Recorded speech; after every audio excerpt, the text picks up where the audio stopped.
تو یہ رمضان المبارک کا مقدس مہینہ کتنا متبرک ہے، کتنا بڑا ہے، اس کے لیے ایک حدیث آپ کے سامنے رکھتا ہوں۔ سورہ بقرہ کی آیت نمبر 183 میں اللہ تبارک و تعالیٰ ارشاد فرمائے کہ اے ایمان والو، ہم نے تم پر روزے فرض کیے ہیں اسی طرح جس طرح تم سے پہلے کی قوموں پر فرض کیے گئے، تاکہ تم متقی پرہیزگار بن جاؤ۔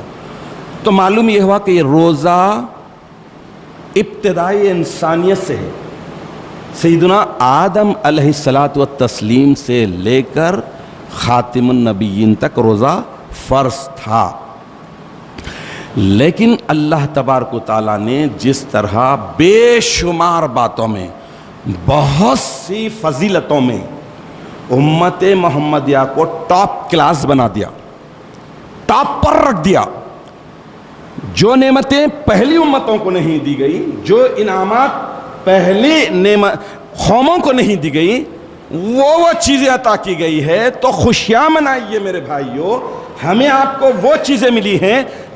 جو نہ موسیٰ کی قوم کو ملی تھی، نہ عیسیٰ کی قوم کو ملی تھی، ہمیں وہ چیز ملی۔ تو اللہ کے نبی صلی اللہ تعالیٰ علیہ وسلم ارشاد فرماتے ہیں کہ رمضان المبارک کا روزہ رکھنے والوں کے لیے 5 خصوصی انعامات کا ذکر فرمایا،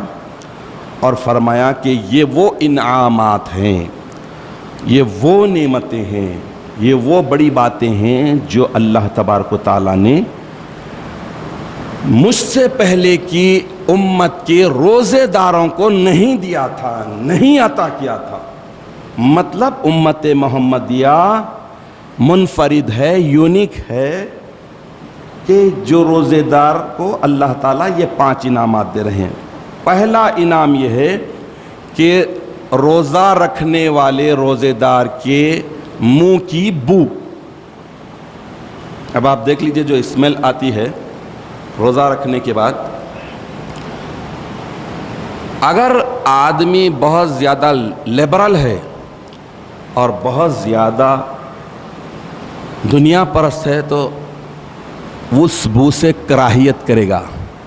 لیکن میرے آقا فرماتے ہیں کہ میری امت کا روزے دار روزہ رکھنے کے بعد اس کے منہ سے جو بو آتی ہے وہ اللہ تبارک و تعالیٰ کے پاس، اللہ رب العالمین کے پاس جس کے لیے روزہ رکھ رہے ہیں، مشک سے زیادہ خوشبودار ہوتی ہے۔ مشک تو آج معلوم ہی نہیں ہے بچوں کو کہ کیا چیز ہے، یہ بہترین ٹاپ کا اعلیٰ ترین پرفیوم ہے، عطر ہے جو ہرن کے پیٹ سے نکلتا ہے، بہت ہی قیمتی ہوتا ہے، تولوں کی شکل میں بکتا ہے، اور اصلی ملنا بہت مشکل ہے، ملتا ہے۔ تو اللہ کے پاس مشک سے زیادہ، اور اس مشک کے تعلق سے آیا ہے کہ اگر فار ایگزامپل اگر کوئی بندہ تھوڑا سا روئی میں لگا کر کان میں رکھ لے، مسجد میں داخل ہو تو یہ پوری مسجد خوشبو سے مہکتی ہے، اور وہ چلے جانے کے بعد بھی مہکتی ہے۔ تو کتنا بڑا انعام ہوا جو پچھلی امتوں کو نہیں ملا۔ دوسرا انعام یہ ہے کہ اللہ تبارک و تعالیٰ پچھلی امتوں کے روزے داروں کو جو انعام نہیں دیا، امت محمدیہ کے روزہ رکھنے والوں کے لیے انعام ہے کہ جب تک افطار نہ کر لے، روزہ جب تک نہ کھول لے، اس وقت تک اللہ کی وہ مخلوق جو پانی کی، سمندر کی ہے، مچھلیاں، اس کے حق میں بخشش کی، معافی کی، گناہوں کی مغفرت کی دعائیں کرتی ہیں۔ یعنی کائنات میں زمین پر بسنے والی مخلوقات سے زیادہ سائنس آج کی یہ بتاتی ہے کہ پانی میں بسنے والی مچھلی کی مخلوقات میں جو اقسام ہیں سب سے زیادہ ہے، اور مچھلی کی پیداوار زیادہ ہوتی ہے۔ تو مچھلیاں معافی، گناہوں کی معافی، بخشش کی معافی کر رہے ہیں، کس کے لیے؟ امت محمدیہ کے روزے داروں کے لیے، میرے آپ کے لیے۔ روزہ آپ رہ رہے ہیں، وہ مخلوق جو روزہ بھی نہیں ہے، اللہ تبارک و تعالیٰ انہیں لگا دیا ہے ان کی بخشش کی، تم افطار تک لگے رہو۔ اب اس کے بعد تیسرا انعام، روزہ رکھنے والوں کو اللہ تبارک و تعالیٰ جو جنت عطا کریں گے، روزانہ اس کو خوب سجایا جاتا ہے، سجاتے رہتے ہیں، ڈیکوریٹ کرتے رہتے ہیں، اور جنت کو مخاطب کر کے اللہ تبارک و تعالیٰ فرماتے ہیں کہ جلد ہی میرے نیک بندے دنیا کی مشقتوں کو، محنتوں کو اپنے اوپر سے ہٹا کر تیرے پاس آنے والے ہیں، لہٰذا تو اچھی سج دھج کر رہے۔ کتنا بڑا انعام ہوا، اور یہ انعام پچھلی امتوں کو نہیں ملا۔ بڑی خاص بات یہ ہے۔ چوتھا انعام جو اللہ تبارک و تعالیٰ امت محمدیہ کو منفرد دے رہا ہے،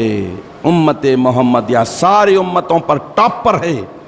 وہ یہ ہے کہ روزے داروں کو گناہوں سے بچانے کے لیے اللہ تبارک و تعالیٰ سرکش شیاطین کو قید کر دیتا ہے، تاکہ رمضان المبارک میں ان گناہوں سے وہ روزے دار محفوظ رہے جو رمضان المبارک کے مہینے کے علاوہ میں ان سے ہو جا سکتے ہیں۔ اللہ تعالیٰ اس سے محفوظ رکھنے کے لیے شیطان کو جکڑ دیتا ہے، بیڑیاں ڈال دیتا ہے۔ یہ بھی امت محمدیہ کو ملا، پچھلی ساری امتوں، کتنی امتیں تھیں میرے بھائیوں؟ 1,24,000 سے زائد انبیاء کرام تھے، یا پھر ایک روایت کے حساب سے 1.5 لاکھ کے اوپر انبیاء کرام اس دنیا میں اللہ کے بندوں کو اللہ کی توحید عبادت کی دعوت دینے کے لیے آئے تھے۔ تو کتنی قومیں ہوئی، کتنے جنریشنز ہوئے، اللہ تبارک و تعالیٰ ان سب کو چھوڑ دیا،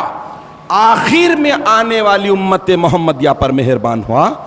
اور یہ بڑے بڑے انعامات 5 دیے ہیں۔ اور 5واں انعام یہ ہے کہ رمضان المبارک کی آخری رات میں ان کے گناہوں کو، روزے داروں کے گناہوں کو، رمضان المبارک کی عبادتیں، مشقتیں جھیلنے والے، مصیبتیں جھیل کر اللہ کی عبادت اور بندگی کرتے ہوئے اللہ کو راضی اور خوش کرنے والے روزے داروں کو اللہ تعالیٰ معاف کر دیتے ہیں۔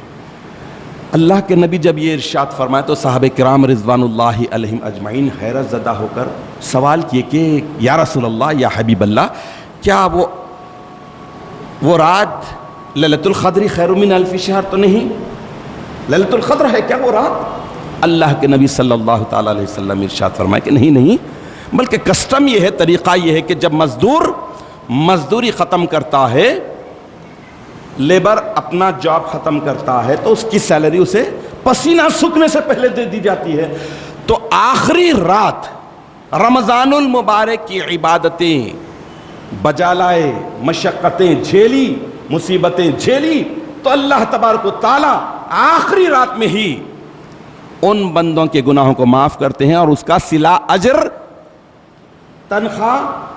سیلری عطا کر دیتے ہیں۔